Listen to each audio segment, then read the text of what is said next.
మాట్లాడాలి ఎవరు మాట్లాడాలి ఎవరు మాట్లాడాలి మన ఆశా కిరణం మన బీఆర్ఎస్ పార్టీ భవిష్యత్ మన వర్కింగ్ ప్రెసిడెంట్ కేటీ రామారావు గారు కేటీ రామారావు గారు చప్పట్లు చప్పట్లు చప్పట్లు వెరీ గుడ్ జై తెలంగాణ జై తెలంగాణ అన్ని పిడికిలు లేవాలా జై తెలంగాణ కేసీఆర్ గారి నాయకత్వం జర కొద్దిసేపు పూలేసి రాపితే బాగుంటుండే థ్యాంక్ యూ పేరు పేరున ఈరోజు అచ్చంపేట గడ్డ మీద జరుగుతున్న ఈ జనగర్జనకి వేలాదిగా జై తెలంగాణ వేలాదిగా వచ్చిన మా అన్నదమ్ముళ్ళు ఆడబిడ్డలందరికీ పేరు పేరున ముందుగా హృదయపూర్వకంగా శిరస్సు వంచి మీ అందరికీ స్వాగతం సుస్వాగతం తెలియజేస్తా ఉన్నా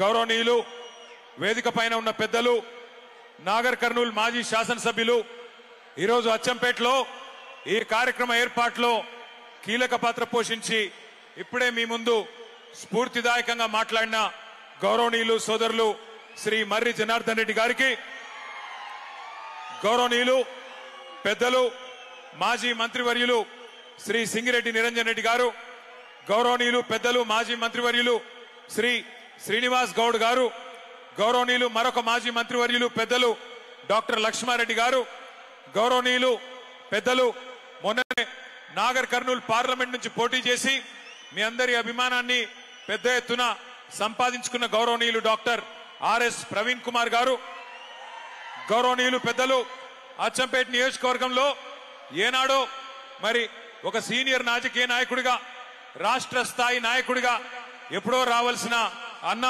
మనోహర్ అన్న గారు అట్లాగే వేదికపై ఆసీనులైన గౌరవనీయులైన మా సహచర శాసన మండలి సభ్యులు చెల్ల వెంకటరామరెడ్డి గారు గౌరవనీయులు అలంపూర్ ఎమ్మెల్యే సోదరుడు విజయుడు గారు గౌరవ మాజీ శాసనసభ్యులు కొల్లాపూర్ సోదరుడు బీరం హర్షవర్ధన్ రెడ్డి గారు కల్వకుర్తి మాజీ శాసనసభ్యులు గౌరవనీయులు శ్రీ జైపాల్ యాదవ్ గారు గౌరవనీయులు పెద్దలు మరి వేదికపై ఆసీనులైన మా ఎమ్మెల్సీ సోదరుడు నవీన్ కుమార్ రెడ్డి గారు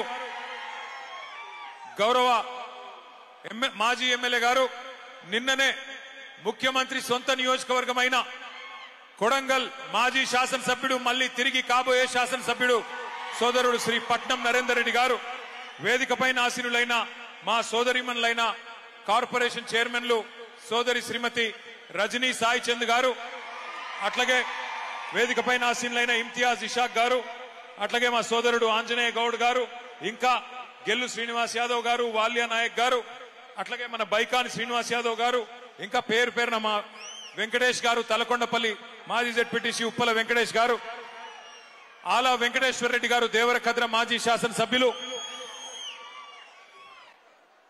అందరి నేను ఎవరెవరి పేర్లు చెప్పలేదో దయచేసి ఏమనుకోకండి మా మాజీ మున్సిపల్ చైర్మన్ మా సోదరుడు ఉద్యమ బిడ్డ నరసింహ గౌడ్ అన్న గారు అదే విధంగా వేదిక పైన ఉన్న మా అందరూ అన్నలకు తమ్ముళ్లకు పేరు పేరున వేదిక ముందున్న పత్రికా మిత్రులకు అందరికీ నమస్కారం జర్రనికి దండం పెడతా ఆగురాయ్య పూలు దల్లకు ప్లీజ్ నాకు తెలిసి ఇది పూల పండుగ బతుకమ్మ కానీ కొద్దిసేపు ఆగు ఇక్కడికి వస్తుంటే సోదరులు శ్రీనివాస్ గౌడ్ గారు లక్ష్మారెడ్డి గారు వెంకటేశ్వర రెడ్డి గారు మేమంతా కలిసి వచ్చినాం వస్తుంటే అప్పుడే ఈ జిల్లా మంత్రి పక్కనే ఉండే కొల్లాపూరు ఎమ్మెల్యే ఈ జిల్లా మంత్రి జూపల్లి కృష్ణారావు మాట్లాడిన మాటలు మొన్న మధ్యనే ఏదో ఒక సభలో మేమందరం చూసినాం ఆయన చెప్తున్నాడు ఎక్కడో ఆదిలాబాద్ లో అక్కడ ఎమ్మెల్యే గారు అడిగినారు ఆదిలాబాద్ లో కృష్ణారావు గారు మీరు మంత్రి కదా మాకు ఫలానా పని చేయాలంటే మీ జిల్లా మంత్రి గారు ఏమంటున్నాడు ఎరికేనా నేనెట్లా చెప్తా నాకేం తెలుసు నేను మళ్ళా గెలుస్తానో సస్తానో తెలియదు మళ్ళా మా ప్రభుత్వం వస్తుందో రాదో తెలియదు మేము గెలుస్తామో మా ప్రభుత్వం వస్తుందో మాకు తెలియదు కాబట్టి మాట ఎట్లా ఇస్తా నేను మాట ఇయ్యా అని చెప్పి జూపల్లి కృష్ణారావు గారు చెప్తా ఉంటే మేము చూసి నవ్వుకుంటా ఉన్నాం కానీ ఇక్కడికి వచ్చిన అచ్చంపేట బిడ్డలందరికీ తెలుసు జూపల్లి కృష్ణారావు గారికి తెలియకపోవచ్చు మళ్ళీ ప్రభుత్వం వస్తుందో రాదో అని కానీ ఇక్కడికి వచ్చిన అచ్చంపేట బిడ్డలకు తెలుసు మళ్ళీ కాంగ్రెస్ ప్రభుత్వం వస్తుందా? వస్తుందా? పక్కానా? తిరిగి ఎవరు వస్తారు? ఎవరు వినబడతలేదు. కేసీఆరేనా?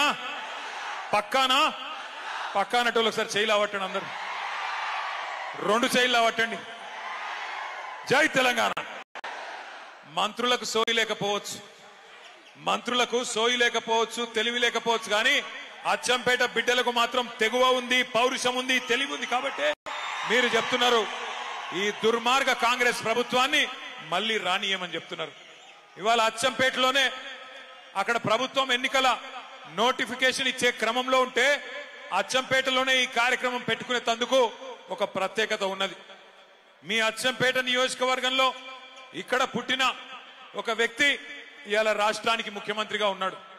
కొండారెడ్డిపల్లి నుంచి ఎవరైనా ఉన్నారా? ఇక్కడ కొండారెడ్డిపల్లెలు ఉన్నారా? ఎవరైనా లేరా? ఉన్నారా? లేరా? సో మీ కొండారెడ్డిపల్లె, వంగూరు మండలం కొండారెడ్డిపల్లె. నేను ఇక్కడికి వచ్చేటప్పుడు కొండారెడ్డిపల్లె మీదకెళ్ళి వచ్చిన, కల్వకుర్తి మీదకెళ్ళి చూసుకుంటా వచ్చిన. ఆ ఊరోళ్ళు కానీ అక్కడ ఉండే పెద్దలు కానీ ఎవరైనా ఉంటే చెప్తారేమో అనుకున్నా. ఎందుకంటే రేవంత్ రెడ్డి గారు రోజుకొక తీరుగా మాట్లాడతాడు. ఆయన ఒకరోజు ఏం చెప్తాడు, నేను చాలా పేద రైతు కుటుంబం నుంచి వచ్చిన ఒక పేదవాడు, ఒక పేద రైతు బిడ్డ ముఖ్యమంత్రి అయితే కేసీఆర్ కు నచ్చుతలేదు, టీఆర్ఎస్ వాళ్ళకు నచ్చుతలేదు అని ఒకరోజు మాట్లాడతాడు. ఇంకొక రోజు ఏమంటాడు, నేను పేద రైతు ఎందుకు అవుతుంది, నేను ఎన్నడూ వ్యవసాయమే చేయలేదు, కానీ మా తాత పోలీస్ పటేల్, మా తండ్రి పోలీస్ పటేల్, మాకు చాలా పెద్ద కుటుంబం అని ఇంకొక రోజు చెప్తాడు. ఆయనను చూస్తే నాకు ఒకటే అనిపిస్తుంది, ఆయనలో ఒక అపరిచితుడు ఉన్నాడు లోపల. పొద్దున రాము, సాయంత్రం రేము, 2 మనుషులు ఒకటే మనిషిలో ఉన్నారు. పొద్దున ఒక తిరిగా మాట్లాడతాడు, సాయంత్రం ఒక తిరిగా మాట్లాడతాడు. ఆయన మాట్లాడే మాటలు వింటే మాకే అర్థమైతలేదు ఏం చేయాలనో. శాసనసభలో అందరి ముంగట రాష్ట్రం అంతా చూస్తా ఉంటే ఇలా రాష్ట్రం పరువు తీస్తా ఉన్నాడు ఈ ముఖ్యమంత్రి రేవంత్ రెడ్డి. అందుకే ఆయన పుట్టిన గడ్డ అచ్చంపేట నుంచే మనం మొదలు పెట్టాలి మన జైత్ర యాత్ర అన్న ఉద్దేశంతో ఇక్కడనే ఈ జనగర్జన సభ పెట్టుకున్నాం. తప్పకుండా మిమ్మల్ని అందరినీ చూస్తుంటే నాకైతే నమ్మకం కలుగుతున్నది, స్థానిక సంస్థల ఎలక్షన్లలో కాంగ్రెస్ వాళ్ళు ఓటు అడగడానికి వస్తే తప్పకుండా వాళ్లకు మీరు ఏ బుద్ధి చెప్పాలో అది చెప్తారనే విశ్వాసం కూడా ఖచ్చితంగా కలుగుతా ఉన్నది. దయచేసి ఒక్క మాట ఆలోచించమని చెప్పి నేను కోరుతా ఉన్నా. నిన్న మొన్న అవతలి మొన్న వార్తలు వస్తా ఉన్నాయి, పక్కనే మనకు కర్ణాటక రాష్ట్రం ఉంటది. కర్ణాటక రాష్ట్రంలో కృష్ణానది మీద ఆల్మట్టి అనే ఒక డ్యామ్ ఉంటది. ఎప్పుడో చాలా కాలం కింద కట్టినారు, కానీ కట్టినప్పుడే అప్పుడున్న మన ఆంధ్రప్రదేశ్ ప్రభుత్వం, ఇంకప్పటికి తెలంగాణ ఏర్పాటు కాలే, ఆనాడే అప్పుడున్న ఆంధ్రప్రదేశ్ ప్రభుత్వం కూడా ఈ ఆల్మట్టి డ్యామ్ కడితే ఇటు తెలంగాణకు అటు కిందికి ఆంధ్రకు నీళ్లు రావు, కట్టొద్దు అని చెప్పి అప్పట్లోనే పోరాటం కూడా చేయడం జరిగింది. మరి 4 రోజుల కిందట కర్ణాటక ప్రభుత్వం, అక్కడ కూడా కాంగ్రెస్ ప్రభుత్వమే ఉన్నది, అక్కడ ఉన్న కాంగ్రెస్ ప్రభుత్వం మొన్న ఒక నిర్ణయం తీసుకున్నది వారం రోజుల కిందట. ఏమని, ఇప్పటికే 519 మీటర్ల మీద ఉన్నది ఆల్మట్టి డ్యామ్, 519 మీటర్ల మీద ఉన్నది. ఇంకొక 5 మీటర్లు పెంచుతాం అంటే ఇంకొక 18 ఫీట్లు పైకి కడతాం, ఇంకా ఎత్తుకు పెంచుతాం అని చెప్పి కర్ణాటక ప్రభుత్వం 70,000 కోట్ల రూపాయలు ఖర్చు పెట్టి కిందికి కృష్ణా నీళ్లు ఒక చుక్క కూడా రాకుండా చేసే ఒక ప్రయత్నం చేస్తా ఉన్నది. ముఖ్యమంత్రి చెప్పుకుంటాడు నేను నల్లమల పులిని అని చెప్పుకుంటాడు. మరి నల్లమల పులి పక్కనే ఉండే కర్ణాటక కాంగ్రెస్ ప్రభుత్వం 5 మీటర్లు అంటే 18 ఫీట్లు అక్కడ డ్యామ్ ఎత్తు పెంచి పాలమూరుకు చుక్క నీళ్లు రాకుండా చేస్తే నల్లమల పులి అన్నట్టు ఏం చేయాలి, పిల్లిలాగా ఇంట్లో కూర్చోవన్నా లేదా పోయి అక్కడ గర్జించాలనా కొట్లాడాలనా? ఒకసారి గుర్తు తెచ్చుకోండి, నిజమైన పులి ఎట్లుంటదంటే కేసీఆర్ గారు 2001 సంవత్సరంలో రాజోలి బండ డైవర్షన్ స్కీమ్ మీద నడిగడ్డకు నీళ్లు వస్తలేవని, అలంపూర్కు గద్వాల తాలూకాకు నీళ్లు రావడం లేదు, మా నీళ్లు మాకు రావాలి అని చెప్పి అక్కడ తూములు మూసేస్తేనే మాకు నీళ్లు వస్తాయని చెప్పి పాదయాత్ర చేస్తా ఉన్నారు. పాదయాత్ర చేస్తుంటే అవతల పక్కన రాయలసీమ ఎమ్మెల్యే ఒక ఆయన ఒక మాట అన్నాడు, కేసీఆర్ బ్లాక్ మెయిల్ చేస్తున్నాడు, నడిగడ్డకు నీళ్లు రావాలని చెప్పి ప్రభుత్వం మీద ఒత్తిడి తెచ్చే ప్రయత్నం చేస్తా ఉన్నాడు, ఒకవేళ కేసీఆర్ బ్లాక్ మెయిల్ కు కనుక లొంగి తూములు కిందికి దించితే ఆ తూములని బాంబులతో బద్దలు కొడతామని చెప్పి ఒక రాయలసీమ ఎమ్మెల్యే చెప్పినాడు. చెప్తే కేసీఆర్ గారు ఏం చేసినారు తెలుసా? ఒక నిజమైన పులి ఏం చేస్తాడు? ఆయన ఒకటే మాట చెప్పినాడు, నువ్వు గనక సుంకేసుల తూమ్ల కాడికి అడుగు పెట్టినా అక్కడే ఉన్న మీ సుంకేసుల బరాజు ఉంది కదా, 1000 బాంబులతో లేపి పాడేస్తాం, తునకలు చేస్తామని చెప్పినాడు. మరి అలా నల్లమల పులి అని చెప్పుకునే రేవంత్ రెడ్డికి ఆ దమ్ము ఆ తెగువ లేదా? పాలమూరు ఎండిపోయే పరిస్థితి వస్తే, కిందికి నల్లగొండకు చుక్క కృష్ణా నీళ్లు రాని పరిస్థితి వస్తే, మరి మనకు కేఎల్ఐ లిఫ్ట్ ఎక్కడిది, పాలమూరు లిఫ్ట్ ఎక్కడిది, శ్రీశైలంలకే కృష్ణా నీళ్లు రాకపోతే మనం పైకి నీళ్లు తెచ్చుకునే అవకాశం ఎక్కడిది? ఆలోచించమని చెప్పి నేను కోరుతా ఉన్నా. ఇట్లా అక్కడ పక్కనే ఉన్న కాంగ్రెస్ ప్రభుత్వం ఇవాళ కృష్ణను ఆపే ప్రయత్నం చేస్తుంటే పైనున్న రాహుల్ గాంధీ మాట్లాడాడు, ఇక్కడ ఉన్న రేవంత్ రెడ్డి మాట్లాడాడు. మళ్ళీ తిరిగి మాట్లాడేది ఒకే ఒక్క నాయకుడు తెలంగాణ ప్రయోజనాల కోసం. ఎవరది? ఒక్క కేసీఆర్ గారు మాత్రమే. అందుకే కేసీఆర్ దండుగా మేము ఇవాళ అచ్చంపేట గడ్డ మీద నుంచి అడుగుతా ఉన్నాం ముఖ్యమంత్రి రేవంత్ రెడ్డిని, కాంగ్రెస్ ప్రభుత్వాన్ని, నీకు దమ్ముందా ఆల్మట్టిని ఆపేది, లేదా ఈ గులాబీ దండు బయలుదేరి అక్కడ పోయి అడ్డుకోవాలా చెప్పమని చెప్పి నేను అడుగుతా ఉన్నా. నీకు దమ్ముంటే, నీ ప్రభుత్వానికి తెగింపుంటే రాహుల్ గాంధీ దగ్గరికి పిలిపి కర్ణాటక ముఖ్యమంత్రిని, ఎట్లా కృష్ణా నదిని మా నల్లగొండకు, పాలమూరుకు, మా రంగారెడ్డికి కాకుండా చేస్తావు, ఎట్టి పరిస్థితుల్లో దీన్ని ఒప్పుకోం అని చెప్పి రాహుల్ గాంధీతో చెప్పి ఆల్మట్టి దగ్గర 70,000 కోట్లతోని వాళ్ళు ఏదైతే ఎత్తు పెంచే ప్రయత్నం చేస్తున్నారో దాన్ని వెంటనే ఆపేయి. ఆ దమ్ము నల్లమల పులికుందా? ఈయన నల్లమల పులేనా? నల్లమల పులే ఏంటిది మరి? ఇది పిల్లి కాదు, నక్క. నల్లమల నక్క. ఎందుకంటే నేను చెప్తలేను ఈ మాట. నిన్న కొడంగల్ నుంచి కొంతమంది వచ్చినారు తమ్ముళ్ళు, 300 మంది పార్టీలో జాయిన్ అయినారు, కాంగ్రెస్ వాళ్ళు, బీజేపీ వాళ్ళు. వాళ్ళు చెప్తున్నారు, అన్నా ఈ నక్క అచ్చంపేటకి వెళ్ళి పారిపోయి మా కొడంగల్కి వచ్చింది, ఈసారి తరిమి కొడితే మరి కల్వకుర్తి పోతుందో అచ్చంపేట పోతుందో వాళ్ళకు కూడా చెప్పురా అని చెప్పినారు. ఎందుకు నక్క అంటున్నా అంటే ఉత్తగానే కాదు. ఎలక్షన్ల ముందు ఏం చెప్పినాడు ఇదే రేవంత్ రెడ్డి? రైతులందరికీ చెప్పినాడు ఏమని?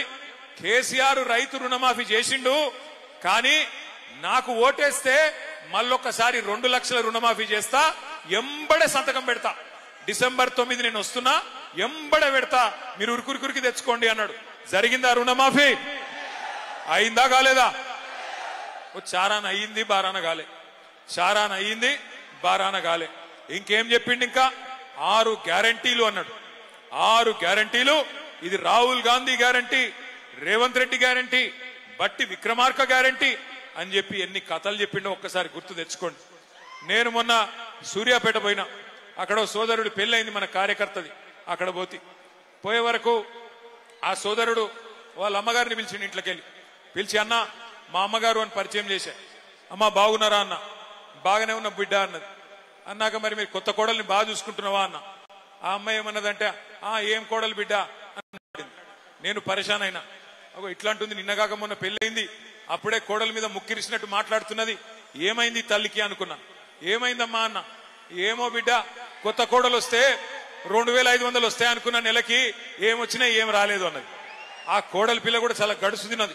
ఆమె బయట కురికొచ్చింది, అత్తమ్మ నీకు కూడా 4000 పెన్షన్ వస్తుంది అనుకున్నా, నీకేమన్నా వచ్చిందా అని ఆమె కూడా అన్నది. అంటే ఈ రేవంత్ రెడ్డి చేయబట్టి ఏమైంది అంటే, ఎలక్షన్లు అప్పుడు పొంకనాలు కొట్టిండు కదా, పొంకనాల పోతిరెడ్డి ఏమన్నాడు ఆ రోజు?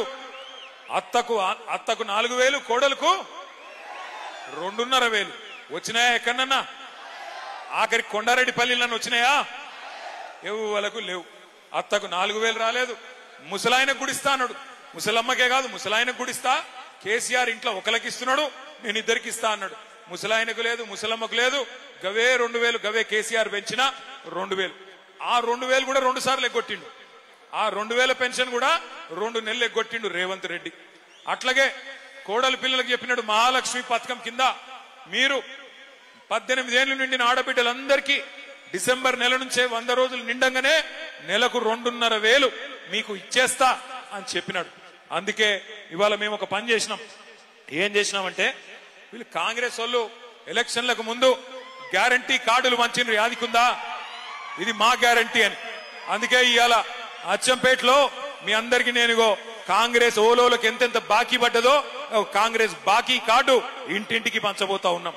ఎవలోలకు ఎంతెంత బాకీ పడ్డది కాంగ్రెస్ అంటే, ఆడపిల్లల విషయమే తీసుకుంటే మహాలక్ష్మి పథకం విషయమే తీసుకుంటే ఒక్కొక్క ఆడబిడ్డకు 22 నెలలను నెలకు 2,500 చొప్పున 55,000 రూపాయలు కాంగ్రెస్ పార్టీ బాకీ ఉన్నది. రైతు బంధు గుర్తున్నదా? టింగు టింగుమని పడుతున్న కేసీఆర్ గారు ఉన్నప్పుడు పడుతుందా? ఇప్పుడు అది కూడా ఆ కేసీఆర్ ఉన్నప్పుడేమో నాట్లప్పుడు పడుతుండే, రేవంత్ రెడ్డి వచ్చినాక ఓట్లప్పుడు మాత్రమే పడుతుంది, తర్వాత మళ్ళా రాదు. పార్లమెంట్ అప్పుడు పడ్డది, మళ్ళా పంచాయతీ ఎలక్షన్ ఉన్నాయేమో అని మొన్న కొంతమందికి వేసినాడు. అది కూడా ఏం చేసినాడు? కేసీఆర్ 10,000 వేస్తే నేను 15,000 ఇస్తా అన్నాడు. అందుకే ఇక్కడ ఒక్కొక్క రైతుకు ఎంత బాకీ ఉన్నాడో ఇక్కడ రాసి పెట్టినాం. ఎంత బాకీ ఉన్నాడు రేవంత్ రెడ్డి అంటే, ఒక్కొక్క రైతుకు ఏదైతే 15,000 ఇస్తా అని చెప్పి మొన్న 12,000 ఇచ్చిండో, ఒక్కొక్క రైతుకు ఎకరానికి ఈ ఒక్క పంటకే 3,000 బాకీ ఉన్నాడు. పోయిన 2 పంటలకు 5,000 చొప్పున బాకీ పడ్డాడు. అట్లాగే మీరు రేవంత్ రెడ్డి ప్రభుత్వం రాకముందు పెద్ద పెద్ద మాటలు చెప్పినాడు. కేసీఆర్ ప్రభుత్వం ఒక ఆడపిల్ల పెళ్లి చేసుకుంటే 1,00,000 రూపాయలు ఇస్తున్నది, మరి నేను 1,00,000 రూపాయలు కాదు దాని మీదికెళ్లి తులం బంగారం ఇస్తా అన్నాడు. ఇప్పుడు 8 లక్షల పెళ్లిలైనాయి. మరి కాంగ్రెస్ ప్రభుత్వం వచ్చినాక ఎన్ని లక్షల తులాల బంగారం బాకీ ఉన్నాడో? 8 లక్షల తులాల బంగారం బాకీ ఉన్నాడా? అడుగుదామా? అట్లాగే వికలాంగులకు చెప్పినాడు. కేసీఆర్ గారు మీకు 4,000 పెన్షన్ ఇస్తున్నాడు, నేను 6,000 పెన్షన్ ఇస్తా అని చెప్పి నమ్మబలికినాడు. ఒక్కొక్క దివ్యాంగుడికి ఈ ప్రభుత్వం 22 నెలలకు గాను 44,000 రూపాయలు బాకీ ఉన్న విషయం మీ అందరికీ ఈ బాకీ కార్డు ద్వారా నేను గుర్తు చేస్తా ఉన్నా. ఈ బాకీ కార్డు రేపు గ్రామానికి పోవాలి, గడప గడపకు పోవాలి, మనిషికి పోవాలి. ఈ బాకీ కార్డే మీకు బ్రహ్మాస్త్రం అవుతుంది. ఈ బాకీ కార్డే ఇంటింటికి మనం పంచుదాం. కాంగ్రెస్ వాళ్ళు వస్తారు ఓట్లు అడగనికి వచ్చినప్పుడు కాంగ్రెస్ వాళ్ళకు మరి వాళ్ళు ఎలక్షన్లు ఇప్పుడు బాగా సంపాదిస్తున్నారు. రేవంత్ రెడ్డి గారు వాళ్ళ అన్నదమ్ములు రియల్ ఎస్టేట్ లో కుమ్మేస్తున్నారు, 100,000 కోట్ల రూపాయలు సంపాదిస్తున్నారు. సహజంగానే ఓటుకు 5,000 ఇచ్చినా ఇస్తారు. కాబట్టి మీరు కూడా ఏం చేయండి అంటే, ఓటుకు 5,000 ఇచ్చినా తీసుకోండి, ఏం తప్పులేదు. కానీ బాకీ కార్డు ముంగట పెట్టండి. కొడుక 5,000 ఇచ్చినావు, మరి మిగతా 50,000 ఎప్పుడు ఇస్తావు అని అడగాల. కొడుక 2,000 ఇచ్చినావు, మరి మిగతా 53,000 ఎప్పుడు ఇస్తావు, ఏం సంగతి అని అడగాల. మా ఆడబిడ్డల దగ్గరకు వస్తే మరి 55,000 ఎప్పుడు ఇస్తావన్నా అని అడగాలి, తులం బంగారం ఎప్పుడు ఇస్తావన్నా అని అడగాలి. కొత్త పథకాలు వస్తాయి అనుకున్నారు. మీ అచ్చంపేట వాళ్ళు ఏమనుకున్నారో కూడా నాకు తెలుసు. మీరు ఏమనుకున్నారంటే, అచ్చంపేట వాళ్ళు మా ఎమ్మెల్యే ఓడిపోతాడు కానీ కేసీఆర్ గెలుస్తాడు కదా అనుకున్నారు. అంతే అనుకున్నారా? అంతేనా? ఒకసారి అంతే అనుకున్నారు, చేయలేవటండి.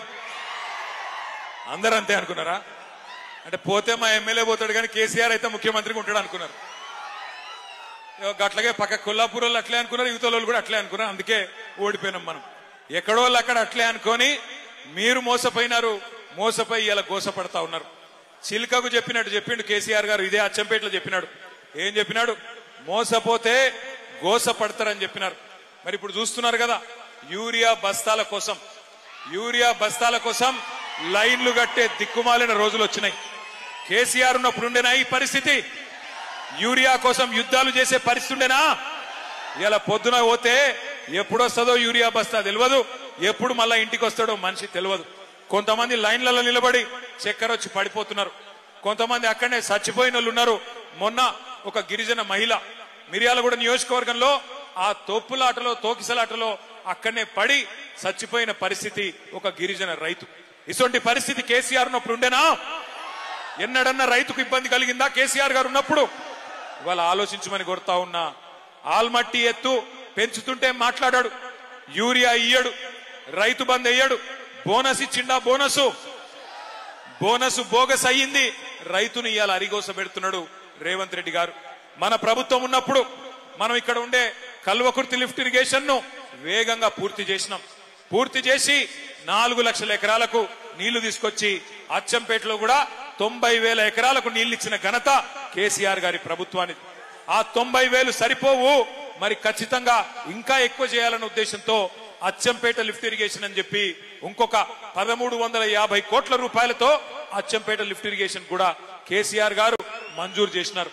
టెండర్ కూడా పూర్తయింది.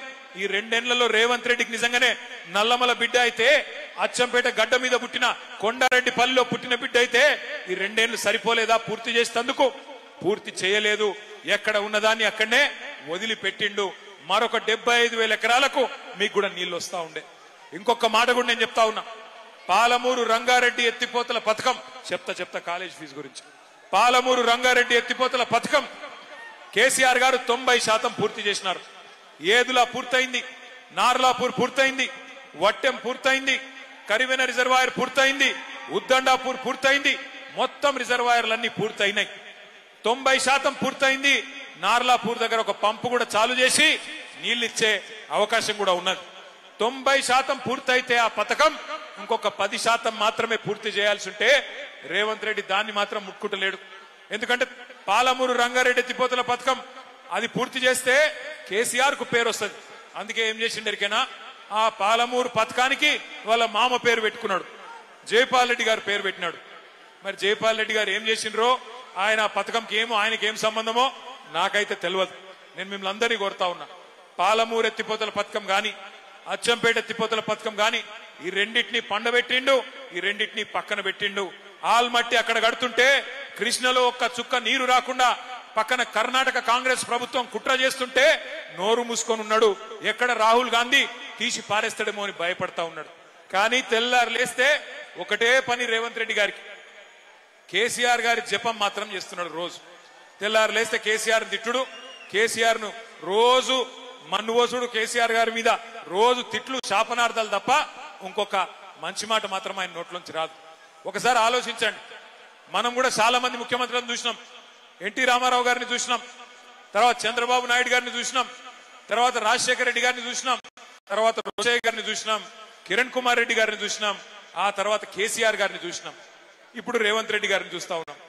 ఎవరైనా ముఖ్యమంత్రి ఆ పదవిలో కూర్చున్న పెద్ద ఆయన ఎన్నడన్నా రేవంత్ రెడ్డి మాట్లాడినంత హీనంగా, రేవంత్ రెడ్డి మాట్లాడినంత దరిద్రంగా ఎవరన్నా ముఖ్యమంత్రి మాట్లాడిండా? ఒక్కసారి ఆలోచన చేయండి. ఎంత గలీజు మాటలు మాట్లాడతాడు ఆయన.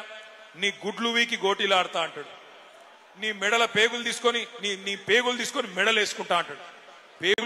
పేగులు తీసుకునేది బోటి కొట్టాడు ఆయన. నాకు అర్థం కాదు, పేగులు తీసి మెడలు వేసుకుంటా, ఇటువంటి మాటలు. ఇంకా గలీజ్ ఏంటంటే ఇప్పుడు ఇక్కడ అచ్చంపేట జనగర్జనలో ఒక 15-20 మంది ఉన్నారు. మీరు ఇక్కడ ఎవరన్నొక్కలు అప్పు లేని వాళ్ళు ఎవరు ఉన్నారా? బాకీ లేని వాళ్ళు ఎవరు ఉన్నారా? ఉంటే బాకీ ఉన్నోళ్ళు చేయి కింద పెట్టండి. బాకీ లేని వాళ్ళు ఎవరైనా ఉంటే ఒక మర్రి జనార్దన్ రెడ్డికి లేకపోవచ్చు, కానీ ఉందా నీకేమన్నా? ఆయన ఒక్కరికి లేదంటే కానీ మిగతా వాళ్ళకి అందరికి బాకీ ఉన్నది. ఇప్పుడు మనిషి అనేటోనికి బాకీ ఉంటది, మర్రికి కూడా ఉంటది, చెప్తలేడు సిగ్గుపుతుంది. కానీ అదానికి బాకీ ఉంటది, అంబానికి కూడా బాకీ ఉంటది, వెంకటేశ్వర స్వామికి కూడా బాకీ ఉన్నది. తిరుమల దేవుడు వెంకటేశ్వర స్వామికి అంత పెద్దోడు, ఆయనకే బాకీ ఉన్నది. బాకీ ఉన్నా మనందరికి బాకీ ఉన్నది, అందరికి అప్పులు ఉన్నాయి.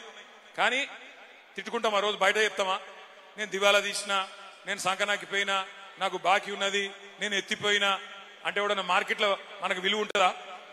మరి రాష్ట్రానికి పెద్ద ముఖ్యమంత్రి తెల్లారు లేస్తే నా రాష్ట్రం ఎయిడ్స్ పేషెంట్ అయిపోయింది, నా రాష్ట్రం క్యాన్సర్ పేషెంట్ అయిపోయింది, నా రాష్ట్రం దివాలా తీసింది అని మాట్లాడితే ఢిల్లీలో ఎవడన్నా పట్టించుకుంటాడా?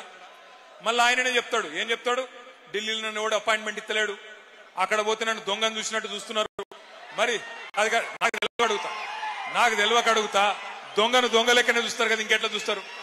ఈయన దొంగ కాదా? ఓటుకు నోటు దొంగ కాదా? 50 లక్షల రూపాయలతో దొరికినోడు దొంగ కాకపోతే ఏంటిది? దొంగ లెక్కనే చూస్తారు. కానీ ఇంకేమంటాడు? నేను పోతే నాకు అపాయింట్మెంట్ ఇస్తలేరు, ఇస్తే చెప్పులెత్తుకపోతాడేమో అని అపాయింట్మెంట్ ఇస్తలేరు అంటున్నాడు. ఇంతకంటే హీనమైన భాష ఉంటుందా?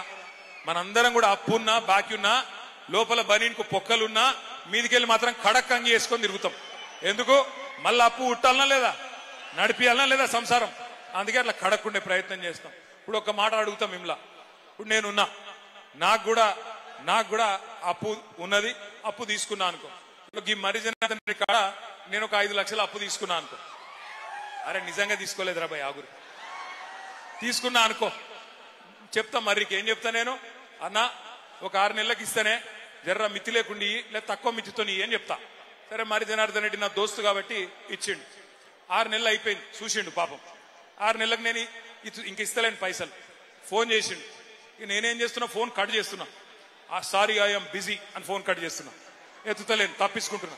2 సార్లు ఇంకో 2 సార్లు ఫోన్ కొట్టిండు. నేను ఎత్తుతలేని తప్పించుకుంటున్నా, బిజీ బిజీ అని కొడుతున్నా. ఇక ఆయనతో ఒకరోజు ఉండబట్టలేక ఆయన ఇంటికి వచ్చిండు. వచ్చి పట్టుకున్నాడు.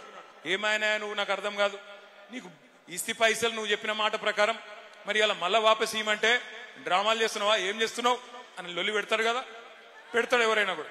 నిజంగా బుద్ధిమంతుడు అయితే ఏం చెప్పాలి? తీసుకున్నాడు, అన్నా సారీ అన్నా, ఏమనుకోక వెళ్తలేదు, ఇంకొక 2 నెలలు టైం నీకు దండం పెడతా, 2 నెలలకు మిత్తి పెద్దగా పెంచుకో కావాలంటే, కానీ ఇస్తా మిత్తితోనని చెప్పాలి. కానీ రేవంత్ రెడ్డి ఏమంటుండే ఎరికేనా? ఉద్యోగులు అడుగుతున్నారు, మాకు చెప్పినావు కదా డిఏలు ఇస్తా అని, పిఆర్సీ ఇస్తా అని చెప్పినావు, 6 గ్యారంటీలు ఇస్తా అని చెప్పినావు, తులం బంగారం ఇస్తా అని చెప్పినావు, నెలకు 2,500 ఇస్తా అని చెప్పినావు, ముసలోళ్ళకు 4,000 అని చెప్తివి, రైతులకు 15,000 అంటివి, రైతు కూలీలకు 12,000 అంటివి, ఆటో వాళ్లకు 12,000 అంటివి. మరి ఇవన్నీ ఇవ్వకుండా తప్పించుక తిరుగుతున్నావు, ఏం సంగతి అంటే రేవంత్ రెడ్డి ఏమంటుండే ఎరికేనా? బాకీ పడ్డోడు ఏం చేస్తారా మీరు, నన్ను కోసుక తింటారా? ఆయన అన్నాడు కోసుక తింటారా అని అడుగుతున్నాడు. ఆయన ఏమైనా కోయనికి ఏమైనా జామకాయనా, మామిడికాయనా, సేపు పండ, ఏమిటి కోస్తాం ఆయనను? ఏం చేయాలి మరి? మనం మాట ఇచ్చి తప్పించుకున్నాను, ఏం చేయాలి? ఎలక్షన్లలో బొంద పెట్టాలనా లేదా? పెడదామా అచ్చంపేటలో? పక్కానా? మాట ఇచ్చి మాట తప్పినోన్ని అచ్చంపేట గడ్డ మీదనే ఎక్కడైతే ఆ మనిషి పుట్టిండో అక్కడనే రాజకీయంగా పొందబెట్టాలి. ఖచ్చితంగా మోసం చేసిన వాడిని మనం కూడా మోసంతోనే జయించాలి. మోసంతో జయించాలని ఎందుకంటున్నా అంటే, ఇప్పుడు కాంగ్రెస్ వాళ్ళ కాడ పైసలు బాగున్నాయి, రేపు జెడ్పీటీసీ ఎలక్షన్లు వస్తున్నాయి, రాగానే ఏం చేస్తారు? ఇంటికి వస్తారు, మీకు చేతులు 5,000 పెడతారు, అమ్మా నువ్వు నాకే ఓటేయాలి అంటారు, మీరు సరే బిడ్డ అంటారు. మీరు అన్నంకి ఏం చేస్తారు? వాళ్ళు ప్రమాణం చేయి ప్రమాణం చేయి అని చేయి జాపమంటారు. చేయి జాపాలి. చేయి జాపి ఏమనుకోవాలి తెలుసా? మనుషుల కళ్ళు మూసుకొని తుప్పాలు తుప్పాలు తుప్పాలు తుప్పాలు తుప్పాలు అనుకోవాలి. అప్పుడు బయటికి ఏం ప్రమాణం వేసినా ఏం కాదు, ఏం డేంజర్ లేదు. అర్థమైందా? లోపల మనుషుల తుప్పాలు తుప్పాలు అనుకోవాలి, వాళ్ళు ఇచ్చిన పైసలు తీసుకోవాలి, జేబులో పెట్టుకోవాలి, మీదికెళ్ళి అడగాలి, ఏమా బిడ్డ 5,000 ఇచ్చినావు, మిగతా 50,000 ఎప్పుడు ఇస్తావు కొడుక, రేవంత్ రెడ్డికి జరా చెప్పు పో అని చెప్పి ఇలగొట్టాలి. ఓటు ఎక్కడేయాలి? ఓటు ఏ గుర్తు వినబడతలేదు? ఏ గుర్తు? కారేనా? కేసీఆర్ మళ్ళా రావాలనా? పక్కానా? పక్కా అయితే నేను మిమ్మల్ని కోరేది ఒకటి, అచ్చంపేటలో ఎవరో ఉన్నారు ఎవరో పోయినరని బాధపడే అవసరం లేదు. గింతమంది మీరుండంగా గులాబీ దండుకొచ్చిన భయమేమి లేదు, ఇబ్బంది ఏం లేదు. మంచి నాయకుణ్ణి మీ అభిప్రాయం మేరకు, మీ అందరి ఆలోచన మేరకు కేసీఆర్ గారు మళ్ళా అచ్చంపేటకు పంపిస్తారు. తప్పకుండా కేసీఆర్ గారు ఎవరికి బొట్టు పెట్టి, తమ్ముడు ఈయన నా అభ్యర్థి అంటే ఆయనకు కాదు మీరు వేసే ఓటు కేసీఆర్ గారికి. కాబట్టి మళ్ళీ కేసీఆర్ గారు రావాలి అంటే అచ్చంపేట మీద గులాబీ జెండా ఎగిరేయాలని చెప్పి నేను కోరుతా ఉన్నా. ముగించే ముందు నేను మిమ్మల్ని అందరినీ దయచేసి ఒక్క విషయం ఆలోచించమని కోరుతా ఉన్నా.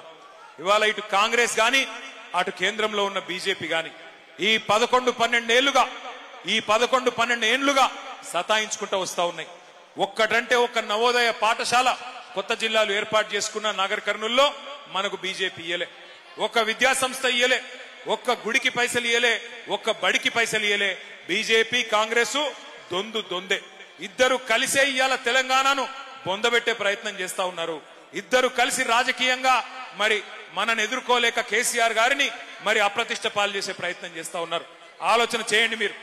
ఇద్దరు కలిసి ఉన్నారని ఎందుకంటున్నా అంటే, సరిగ్గా నిన్న సెప్టెంబర్ 27 పోయిన సంవత్సరం తెలంగాణ రెవెన్యూ మంత్రి పొంగులేటి శ్రీనివాసరెడ్డి కాంగ్రెస్ మంత్రి, ఆయన ఇంటి మీద ఈడీఓడు రైడ్ చేసిండు. ఈడీ ఎన్ఫోర్స్మెంట్ డైరెక్టరేట్ రైడ్ చేస్తే ఆ రైడ్లో మరి టీవీలలో వార్తలు వచ్చినాయి. ఇంట్లోకి 2 నోట్లను లెక్క పెట్టే మెషిన్లు పోతున్నాయి, పెద్ద మెషిన్లు పోతున్నాయి, గుట్టలుగా పైసలు ఉన్నట్టున్నాయి అని చెప్పి టీవీలలో వార్తలు వచ్చినాయి. ఆ రైడ్ జరిగి 1 సంవత్సరం అయిపోయింది. సంవత్సరం అయిపోయినా కూడా ఆ మంత్రి గారు నోరిపుతలేడు, ఈడీఓడు నోరిపుతలేడు. అంటే కాంగ్రెస్ వాడు మాట్లాడతలేడు, బీజేపీ వాడు మాట్లాడతలేడు. ఇద్దరు మంచిగా కలిసిమెలిసి అండర్స్టాండింగ్ లో బ్రహ్మాండంగా పనిచేసుకుంటా ఉన్నారు. అందుకే గుర్తుపెట్టుకోండి, ఇక్కడ తెలంగాణలో ఉన్నది కాంగ్రెస్ ప్రభుత్వం కాదు, తెలంగాణలో ఉన్నది జాయింట్ వెంచర్ ప్రభుత్వం. కాంగ్రెస్ బీజేపీ కలిపి నడుపుతున్న ప్రభుత్వం తప్ప ఇది కాంగ్రెస్ ప్రభుత్వం కాదు. అందుకే 2 పార్టీలను బొందబెట్టేందుకు మీకు అచ్చంపేటలోనే బ్రహ్మాండమైన అవకాశం ఉన్నది. స్థానిక సంస్థల ఎన్నికల్లోనే మీ సత్తా చూపెడతారని చెప్పి మనస్ఫూర్తిగా కోరుకుంటూ, ఇవాళ జనగర్జనకు ఇన్ని వేల మందిగా విచ్చేసిన మా తమ్ముళ్లకు అన్నలకు మళ్ళొకసారి నమస్కారాలు తెలియజేస్తూ, జై తెలంగాణ. అన్ని పిడికిలు లేవాల. దయచేసి జన గర్జన అంటే గర్జించాలా. జై తెలంగాణ. కేసీఆర్ గారి నాయకత్వం. ఇక్కడ మా తమ్ముడు చెప్తా ఉన్నాడు ఫీజు రీయింబర్స్మెంట్ బకాయిలు కూడా రాలేదని చెప్తా ఉన్నాడు. ఒక్క ఫీజు రీయింబర్స్మెంటే కాదు, 2 లక్షల ఉద్యోగాలు బాకీ పిల్లలకు, అలాగే 4,000